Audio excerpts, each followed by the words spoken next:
Fires aren't, it's not an unusual thing at this time of the year in the West Coast. They happen every year. But how different is this time around? Well, it's almost unimaginable. It's as if, the entire West Coast of America is ablaze from Northern California right up to the Canadian border, with the states of California, Oregon, and Washington State hit hardest. It's been absolutely devastating. I mean, here in Los Angeles for a couple of days last week, and the skies were a perfect orange. And when I went to my local corner store, the shop owner said it's almost like the apocalypse, a word that we're seeing in all the headlines. It's like the Blade Runner movie. Speaking, oh, you stole the words from my mouth. I literally had been thinking, well, we're talking, Peter, there's at least 100 major fires ablaze, bushfires. Here in America, they call them wildfires. As you say, already 33 people are dead. Dozens more are missing. Now, among the dead was a 16-year-old boy who was trying to escape a fire and his car was overrun, a 13-year-old who tried to run away from a fire, and a little 1-year-old baby. Look, these are historic level fires. Here in California, 3 of this state's largest ever fires are burning right now. In fact, it includes the largest fire in California's history, which right now is only 28% contained. Further north in Oregon, there's 8 fires that they can't get a handle on. They can't control them. And authorities say they expect them to keep burning until the winter rains fall. Yeah, your problem is you've had the bugs. You've had the fire bugs out too, haven't you? I mean, I was watching the news last night that there was some 6 or 7 of them have been caught. I mean, it's a similar situation to what we have in Australia. Well, no. See, there you go, you see. There was a false media account put out by a right-wing militant group that blamed 6 members of Antifa for setting a fire in a county in Oregon. The story said that all 6 had been arrested. Well, and obviously that story has been spreading since Wednesday, rapaciously. But it turns out it's not true.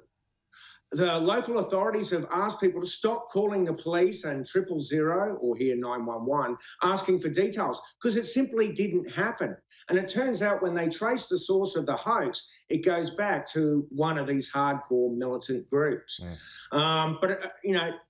Oregon is preparing for a mass casualty incident simply based upon the thousands upon thousands of structures that have been burnt. They simply don't really know right now just how many people they're yet to find. It's been truly devastating, mate. Michael, and in Portland and Seattle, they had the world's worst air quality as a result of these fires. It's almost a mirror of what happened here in New South Wales only about 6 months ago. But let's go to the Middle East real quickly, Michael. This is a pain and devastation Aussies can really relate to and can understand only too well. It's been a hell of a year.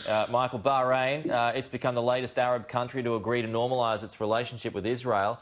What does this mean for the US? Is it another feather in the cap, I suppose, for the president on this one? Look, you have to give credit where credit's due. This is a significant step, or another brick in that road to Middle East peace, hopefully, that we talked about last time. Because first we saw the United Arab Emirates, Dubai and Abu Dhabi, normalise their relations in return for a suspension of land annexation in Israel. Well, on Friday, President Trump tweeted a joint declaration from Bahrain, America and Israel saying that now Bahrain will normalise relations. Now, Bahrain's only a tiny, tiny little country, gas-rich, but it's still significant for 2 reasons. One is that's the home to the US Fifth Fleet. But secondly, and perhaps more importantly, they are so close to Saudi Arabia that we know the Saudi regime would have had to have given Bahrain permission to do this. So that's as if it's a nod and a wink from Saudi Arabia, which is one of the biggest Sunni Arab, or is the biggest Sunni Arab player in the region. So you know, it comes in almost perfect time for the US presidential election here.